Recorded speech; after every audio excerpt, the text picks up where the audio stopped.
All right, guys. So I took the 4 bolts from where I showed you in the last video, and look, there's no clutch. Look, mama, there's no clutch. Anyways, there was this little clip right here that secures the switch right there. Okay, so you remove that little clip, and then you gotta go inside here. And I did it with my needle nose pliers and kind of pushed in there. It's like a little lip, whatever nipple, and you can like take out the switch. This is the new one that I gotta put in. All right, that's what it looks like, and I'll show you what I did over here.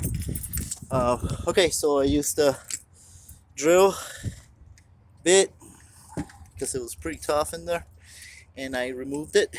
Okay, so this switch is right here. This is the old one.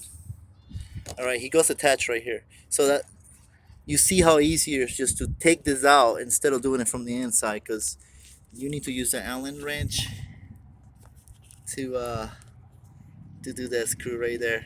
Allen wrench. Sorry about the light, but basically you unscrew this, put the new one in, and then put the whole thing back. Now there's your pump right here, okay, for your clutch fluid.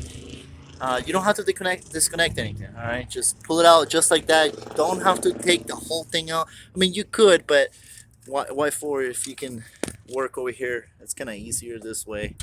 So I'll just take that out, put the new one back in. All right, put this whole thing back. Use the drill again to attach it. Took a little bit of jiggling, taking it out of there with all those wires, but I did not disconnect anything. It was very simple. All right, like I said, these 4 bolts go back in there, and then all you gotta do is plug it back into this guy, and you're ready to go. And maybe that you solve the problem. Oh, and don't forget to put this lock back into. It goes. This goes at the bottom of the switch. So basically, right there, that little piece goes in there. This little piece to secure, so it doesn't come out when you're driving or whatever. It is a freight shaker, so it shakes a lot. But guys, they want to charge you a lot of money to do this. I pay $78, so $76 for the replacement. It is an original. It's not aftermarket. So whenever you're doing this and you have a Freightliner, make sure you don't get aftermarket parts. They won't last nothing. So, like I said, yeah, it's they want to charge you a lot of money to do this, and there's no reason why you can't do it. Got little tools. And I'll show you right here. Basically, my tools that I use.